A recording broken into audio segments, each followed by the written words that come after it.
आज का क्लास हम शुरू करते हैं। ये कॉम्प्लेक्स वेरिएबल का तीसरा लेक्चर है और आज के लेक्चर में हम हार्मोनिक फंक्शन के बारे में पढ़ेंगे। कॉम्प्लेक्स वेरिएबल के अंदर हार्मोनिक फंक्शन क्या होता है और लैप्लास इक्वेशन क्या होता है। अब लैप्लास इक्वेशन के बारे में बहुत सारे बच्चे जानते भी होंगे। देखिए, ये हार्मोनिक फंक्शन का यूज इस कंसेप्ट का यूज हम उस समय करते हैं। प्रैक्टिकली केस ऐसा होता है, किसी एनालिटिक फंक्शन का यू या भी आपको दिया हुआ, बोल दिया गया है कि ये कैसा फंक्शन है, एनालिटिक फंक्शन है, इसका यू गिवन है और भी बताइए। इस तरह के प्रॉब्लम को सॉल्व करने के लिए आपको हार्मोनिक फंक्शन और लैप्लास इक्वेशन जानना जरूरी है। केस ऐसा भी हो सकता है कि भी गिवन हो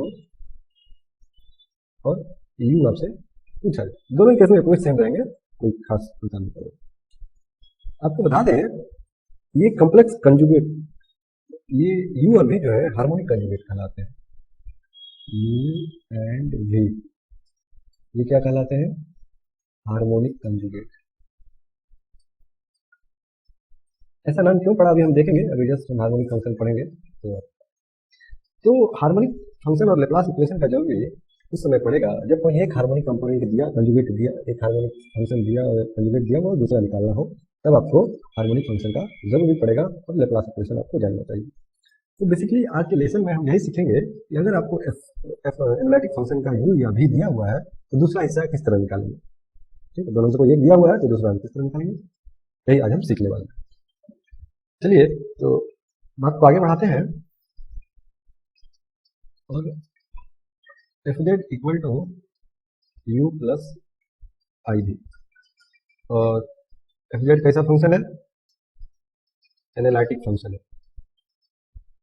तो जब ये एनालिटिक फंक्शन है तो आपको पता है d u upon d x will be d v upon d y and d u upon d y is equal to minus d v upon d. ये दोनों क्या है? सी आर इक्वेशन है। लास्ट लेसन में हमने पढ़ रखा है इसे। ये दोनों सी आर इक्वेशन याद आ रहा है ना? तो जब एनालिटिक फंक्शन है तो इस कंडीशन सी आर इक्वेशन को फॉलो करेगा। अब हम दो बार डिफरेंशिएट कर दें। अब तो एक डिफरेंशियल फॉर्म है, एक और डिफरेंस, एक बार इसे और एक्स के रिस्पेक्ट में हम डिफरेंशिएट कर देंगे। तो ये आ जाएगा, हमने एक्स के रिस्पेक्ट में किया है और इसे हमने इक्वेशन 1 नाम दे दिया। साथ ही साथ अब इस इक्वेशन को भी y के रिस्पेक्ट में हम एक बार और डिफरेंशिएट कर देते हैं। तो हमें मिलेगा क्या? डी। इसे हम इक्वेशन 2 नाम दे देते हैं। और अब आप इक्वेशन 1 प्लस 2 कीजिए तो आपके पास क्या बचेगा? D x square plus d u upon d y square is equal to 0। जरा ध्यान दीजिएगा।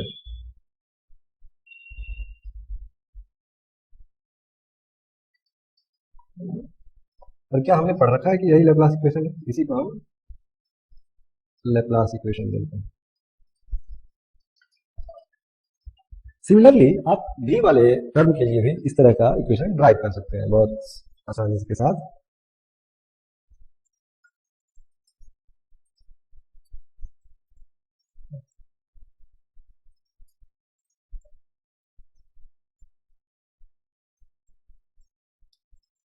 ये भी लैप्लास इक्वेशन है। तो यू और भी अगर किसी एनालिटिक फंक्शन का कंजुगेट है, हार्मोनिक कंजुगेट है, तो ये लैप्लास इक्वेशन को भी फॉलो करेगा। और हम बोलते हैं u and v are harmonic functions. Harmonic function बोलते हैं इसलिए क्योंकि ये लैप्लास इक्वेशन को सेटिस्फाई कर रहा है। हार्मोनिक फंक्शंस ये लैप्लास इक्वेशन को सेटिस्फाई कर रहा है, इसलिए यू क्या है? हार्मोनिक फंक्शन है। भी लैप्लास इक्वेशन को सेटिस्फाई कर रहा है, इसलिए ये भी हार्मोनिक फंक्शन है। और ये यू और भी किसी एनालिटिक फंक्शन के दो हिस्से हैं, एक रियल पार्ट है और एक इमेजिनरी पार्ट है। यहां तक बात आपको समझ में आ रही होगी। इसे और इलैबोरेट करने के लिए हम एक एग्जांपल देखते हैं। इसे बढ़िया से इलैबोरेट करने के लिए हम एक एग्जांपल देखते हैं। हमने एक प्रॉब्लम लिखा, कौन सा प्रॉब्लम, चलिए प्रॉब्लम ऐसा है,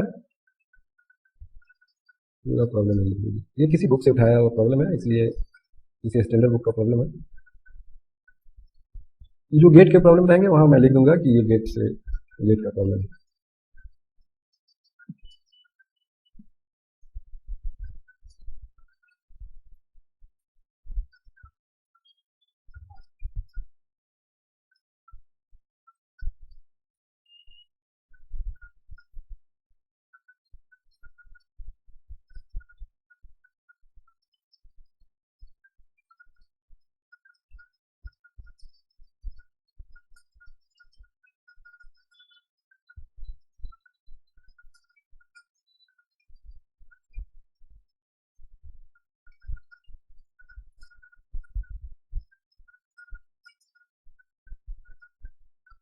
ये सवाल ये है कि हमने आपको यू दे रखा है, अब देख रहे होंगे हमने आपको यू दे रखा है और आपको ये साबित करना है कि ये हार्मोनिक है। हार्मोनिक है मतलब क्या ये यू लेप्लास इक्वेशन को सेटिस्फाई कर रहा है। अगर ये हार्मोनिक निकल गया तो इसका दूसरा कंपोनेंट कंजुगेट निकालिए, मतलब भी निकालिए, और इस तरह एफ जेड निकालिए जो कि रिलेटिव फंक्शन है, और एफ जेड क्या होगा, यू प्लस आई भी है, यू हमने आपको दे रखा है। तो इस तरह के सवाल को सॉल्व कर रहा है। ठीक? चलिए हम सॉल्यूशन देखते हैं। हमारे पास यू क्या दे रखा है, 2x plus y cube minus 3x square, वही दे रखा है ना, 2x plus y cube minus 3x। It is a function of x and y. आप इसे ऐसे भी लिख सकते हैं, इसे आप बढ़िया से लिखना है तो कुछ इस तरह से आप लिख सकते हैं, no a function of x y is it is given and you have to prove that it is a harmonic function. तो हार्मोनिक फंक्शन है, इसके लिए आपको इस इक्वेशन को सेटिस्फाई करा के देखना होगा। अगर लेप्लास इक्वेशन को सेटिस्फाई कर रहा है इसका मतलब है कि ये हार्मोनिक फंक्शन है, और अगर हार्मोनिक है तो हम भी निकाल सकते हैं और फिर आगे का एनालिटिक फंक्शन भी निकाल सकते हैं। सबसे पहला कंडीशन है कि हम चेक करते हैं क्या ये सही है। तो d u upon d x क्या हो जाएगा, 2 minus 3y into 2x, this is equal to 2 minus 6xy। ये नॉर्मल सा डिफ्रेंसिएशन है, d2 upon d x square, इसका x के रेस्पेक्ट में तो आ जाएगा माइनस 6y, इसे हमने इक्वेशन 1 नाम दे दिया। इसी तरह d u upon d y जब आप करेंगे तो आपके पास क्या आएगा, 3y, इसका आ जाएगा 3y माइनस 3x स्क्वायर, और जब इसे एक बार और आप डिफ्रेंशिएट करेंगे तो आपके पास आ जाएगा 6y। क्यों, आना भी चाहिए तब ना 0 होगा। और जब आप 1 प्लस 2 करेंगे तो आपके पास लेप्लास इक्वेशन आ जाएगा। इसका मतलब है ये हार्मोनिक है, you satisfying Laplace equation, this implies u is harmonic function। अब जब ये हार्मोनिक फंक्शन है तो इसका हार्मोनिक कंजुगेट भी निकल सकता है, और हमें हार्मोनिक कंजुगेट निकालना है, यही मेन काम रहता है हमारे पास। ठीक है, हमें हार्मोनिक कंजुगेट निकालना ही अपना मेन काम रहता है। चलिए सवाल का असली हिस्सा अब शुरू होता है कि आपके पास आपको भी निकालना है, भी बोले तो भी एक्स वाई निकालना है। एक ऐसा फंक्शन आएगा जो एक्स वाई वेरिएबल पे डिपेंड करेगा। चलिए एक फॉर्मूला है, ये आप जानते होंगे पार्शियल डेरिवेटिव का, d v upon d x into d x plus d v upon d y into d y, ऐसा डी वाई। तो जब ये फंक्शन हार्मोनिक है और इसका मतलब ये है कि u x y is a part of analytic function, और जब एनालिटिक फंक्शन का हिस्सा है तो इसका मतलब है d u upon d x is equal to d v upon d y and d u upon d y is equal to minus d v upon d x.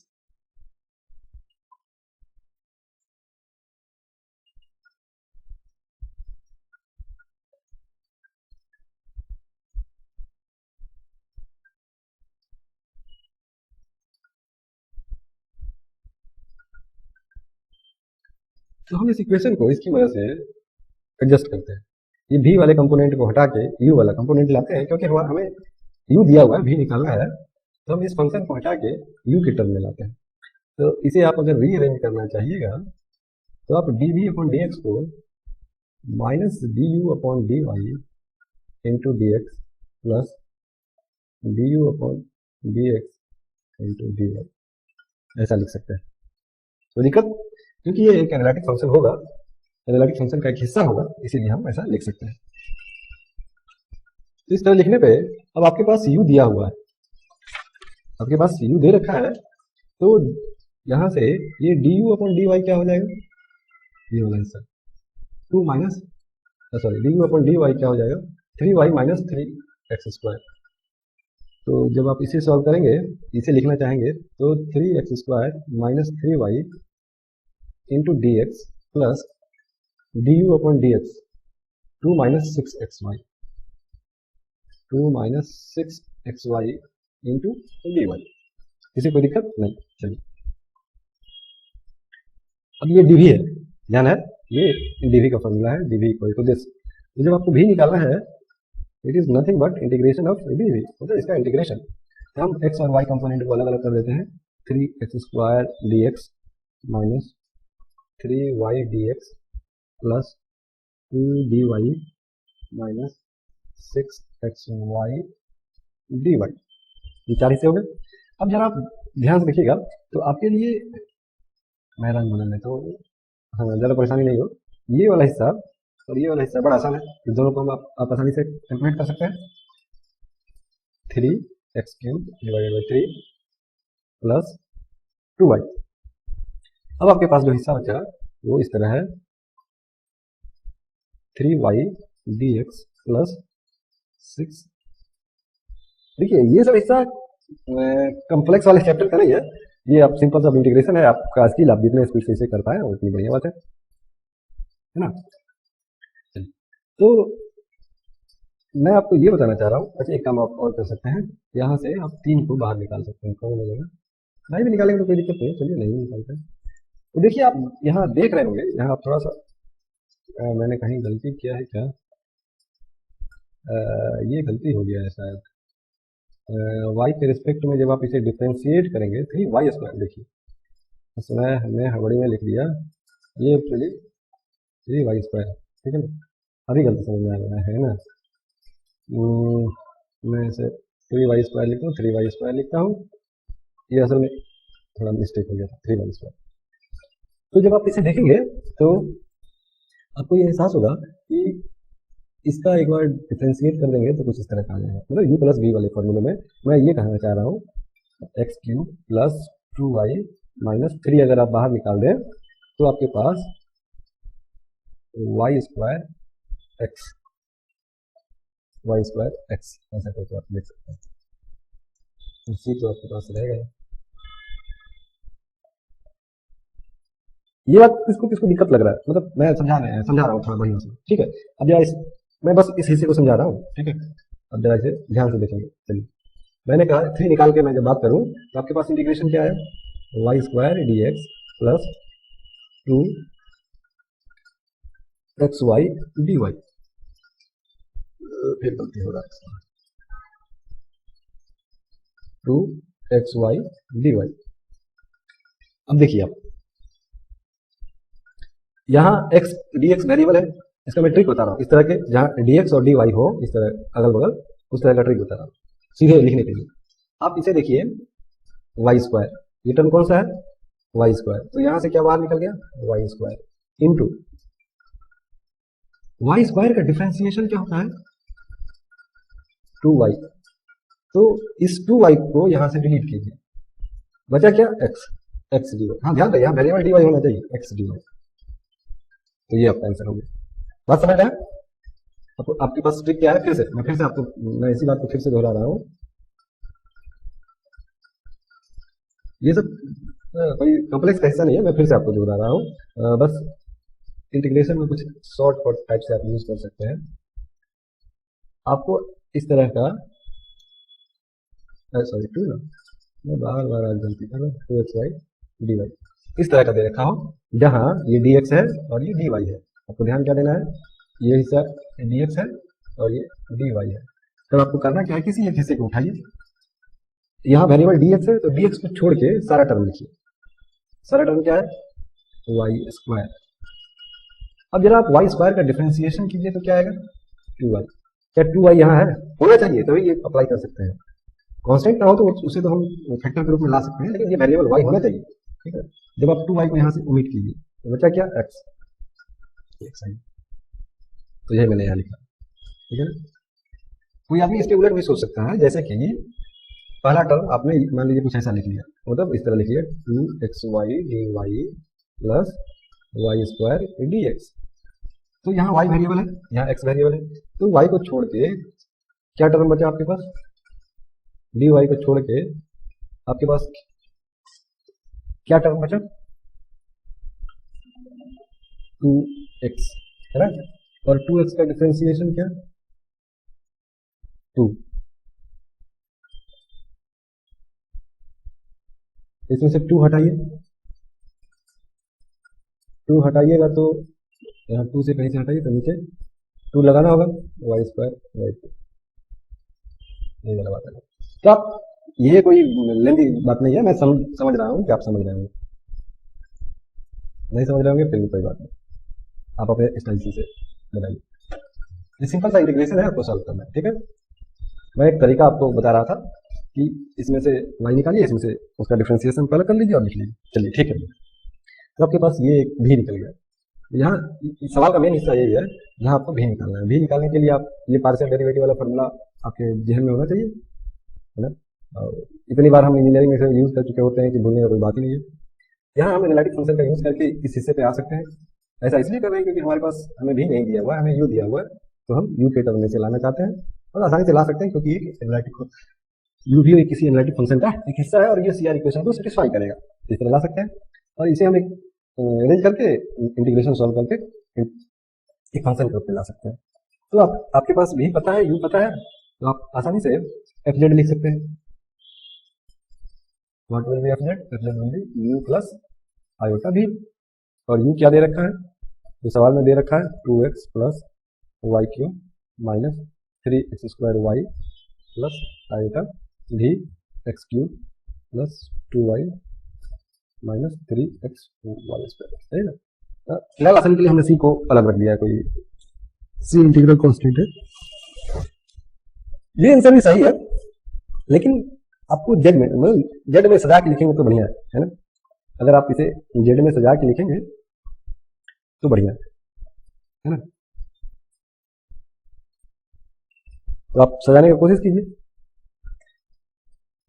तो अगर मैं कोशिश करूं तो आप देखेंगे कि हम बड़ी आसानी से कुछ टर्म को अलग कर ले पाएंगे। 2 बाहर निकाला, x प्लस आई वाई, ये वाला और ये वाला का काम खत्म। उसके बाद अगर आप देखेंगे तब आप ऐसा लिख सकते हैं 3x y x plus i Y, इसका और इसका काम खत्म। बचा क्या, वाई क्यूब प्लस आई एक्स क्यूब। इसे जब आप आगे लिखना चाहेंगे इसे तो आसानी से 2z लिख सकते हैं, ठीक है। और इसमें से आप अगर आई बाहर करेंगे तो देखेंगे x cube plus y cube upon i minus 3x y x plus i y divided by i. और इसे जब आप और आगे सॉल्व करेंगे तो आप पाएंगे आई वाई का क्यूब प्लस 3x वाई, थोड़ा बढ़िया से लिख लेते हैं, 3x I Y x plus i Y. और फिर इसे आप और आगे सॉल्व कर लीजिए तो ये a cube plus b cube plus 3ab a plus b, it is nothing but x plus i cube, it is 2z plus i z cube. Let's it. ये जेड में आ गया तो अच्छा लग रहा है देखने में, है ना। आपके पास बहुत सारे तरीके हैं, आप जेड माइनस सॉरी करके भी कुछ आपको जेड में अरेंज करना है, आपके पास बहुत सारे तरीके होंगे, आप किसी तरह इसे जेड के रूप में ला दीजिएगा तो अच्छा होगा। ऐसा भी वो ये वाला हिस्सा भी सही है, ये गलत नहीं है, ये भी सही है, लेकिन ये देखने में कुछ अनपढ़ टाइप से लग रहा है। तो आपको जेड के रूप में लाना है, f z equal to z plus i z q, ठीक है। जहाँ जेड क्या है, एक्स प्लस आई वाई है। ये आपकी बुद्धिमानी है कि आप कितने आसानी से इसे ला सकते हैं। तो क्या हम परीक्षा में इतना लेंदी प्रोसेस से इसे सॉल्व करेंगे?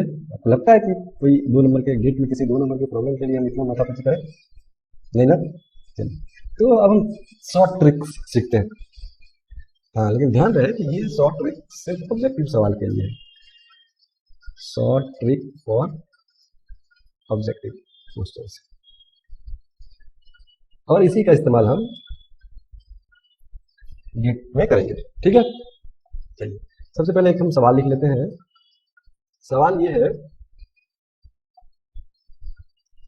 मैं पूरा सवाल लिख लेता हूँ। The real part of an analytic function f z where z equal to x plus i y is given by e to the power minus y cos x, the imaginary part of fz is option A e to the power y cos x, option B e to the power minus y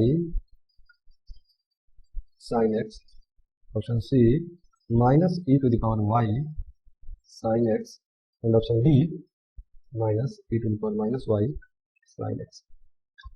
मैं बता दूं कि ये सवाल आया हुआ है 2 marks के लिए, ये इसी में 2014 में, ठीक है। तो हम यहाँ शॉर्ट ट्रिक्स लगाने वाले हैं, लेकिन ये सिर्फ ऑब्जेक्टिव में है जहाँ की ऑप्शंस आपको दिए गए। मेरा सीधा सा मतलब ये है कि हम ऑप्शन के थ्रू चेक करेंगे कि किसी का यू ये है तो भी इसमें से क्या हो सकता है, ठीक है। चलिए, सीधा सा हम एक ऑप्शन को उठाएंगे, हम चेक करेंगे कि क्या ये भी के लिए एलिजिबल है, नहीं है तो ध्यान देंगे। चलिए, आपके पास यू क्या दे रखा है, e to the power minus y cos x, तो d u upon d x क्या होगा, e to the power minus y. हाँ, थोड़ा ध्यान देके इसे कीजिएगा, क्योंकि माइनस प्लस देख रहे हैं ना, माइनस प्लस के हेर फेर से ही बातें इधर उधर हो जाएंगी। Minus e to the power minus sine y sine x, ठीक है। इसे आप 1 रखिए, और d u upon d y क्या हो जाएगा, minus cos x e to the power minus y, minus इसका माइनस आ गया, इसे आप 2 रखिए। और हाँ, अगर ये एनालिटिक फंक्शन का हिस्सा है तो इसका मतलब है कि ये minus d v upon d x होगा, minus sorry sorry sorry sorry minus 9 x d v upon d y होगा, ठीक है। और ये जो होगा minus d v upon d x होगा, ठीक है। और आपके पास भी दे रखा है, भी ये होगा या ये होगा या ये होगा। चलिए, मैं पहला देखता हूँ, मैं मान लेता हूँ कि पहला ऑप्शन सही है।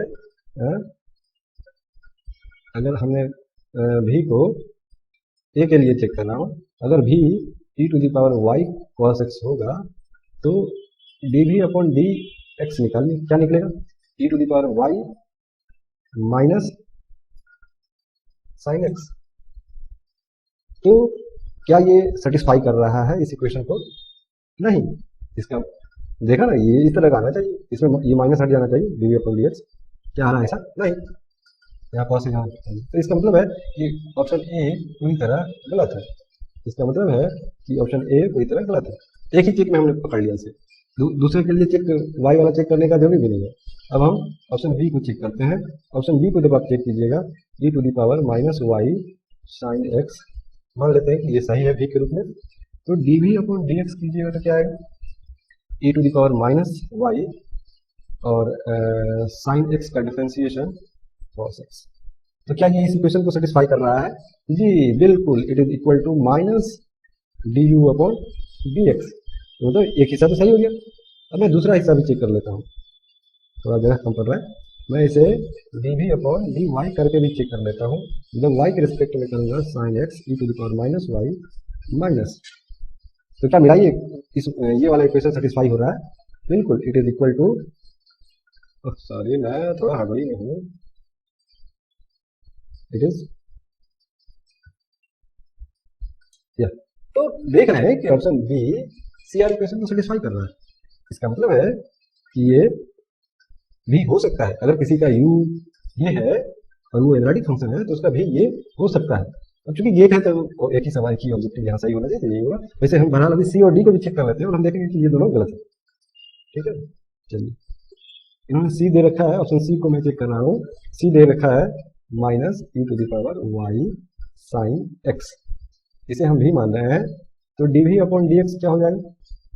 Minus e to the power y और साइन डिफरेंशिएशन इतना। और अभी मतलब मैं आपको दिखा रहा था कि ये इस इक्वेशन को सेटिस्फाई करना चाहिए। D v upon d x जो होना चाहिए वो कितना आना चाहिए? Cos x into e to the power minus y, यहाँ माइनस नहीं है, इसका मतलब ये ऑप्शन यही गलत हो गया। अब हम इक्वल चेक कर लेते हैं, कितना होना चाहिए d v by d x, देख रहे हैं ना, cos x into e to the power y. मैं यहाँ लिख देता हूँ, it is not equal to e to the power minus y cos x, इसका मतलब ये नंबर हो गया। और डी ऑप्शन क्या दे रखा था? Minus e to the power minus y sine x equal to भी। तो आप इसे एक्स के रिस्पेक्ट में डिफरेंशिएट कीजिए, तो आपके पास आएगा e to the power minus y sine x का कॉस एक्स। क्या ये इसके बराबर है? नहीं, माइनस लगा हुआ है, तो इस तरह ये ऑप्शन भी गलत है। तो हम बड़ी आसानी से चेक कर सकते हैं कि अगर किसी का यू है ये दिया हुआ है तो उसका भी क्या होगा, हम निकाल सकते हैं, चेक कर सकते हैं। मेरे पास अब ऑप्शंस रहने चाहिए, 4 ऑप्शंस, तभी हम चेक कर पाएंगे। ये रिवर्स चेकिंग, हम ऑप्शन की थ्रू से चेक कर रहे हैं, इसलिए ये ट्रिक सिर्फ ऑब्जेक्टिव के लिए आप लगा सकते हैं। आपको जहाँ सब्जेक्टिव सवाल रहेगा उसे आपको पूरे प्रोसेस से बनाना पड़ेगा, लेकिन जहाँ ऑब्जेक्टिव रहेगा वहाँ आप आसानी से इसे चेक कर सकते हैं कि क्या ये सी आर इक्वेशन को सेटिस्फाई करेगा, और इस तरह आप सही आंसर तक पहुँच सकते हैं। धन्यवाद। एनालिटिक फंक्शन के लिए इतना ही। नेक्स्ट क्लास में हम इंटीग्रेशन के बारे में पढ़ेंगे। ये सारा डिफरेंशिएशन के बारे में था। हमने कॉम्प्लेक्स वेरिएबल का इंट्रोडक्शन देखा कि u और v के फॉर्म में किसी एफ को किस तरह लाते हैं। साथ ही साथ हमने ये भी देखा कि सी आर इक्वेशन क्या होता है, एनालिटिसिटी क्या होता है, और फिर हमने आज की क्लास में लैप्लास इक्वेशन के बारे में देखा और हार्मोनिक फंक्शन के बारे में देखा कि किस तरह अगर किसी एनालिटिक फंक्शन का रियल हिस्सा दिया हुआ है तो इमेजिनरी हिस्सा निकाल सकते हैं। कहीं यू दिया हुआ है तो हम भी निकाल सकते हैं, और यही प्रोसेस आप अगर भी दिया हुआ है तो यू निकालने के लिए कर सकते हैं। इसमें कोई बहुत बड़ी बात नहीं है। Thanks for watching. मिलते हैं अगले सेशन में इंटीग्रेशन कॉम्प्लेक्स नंबर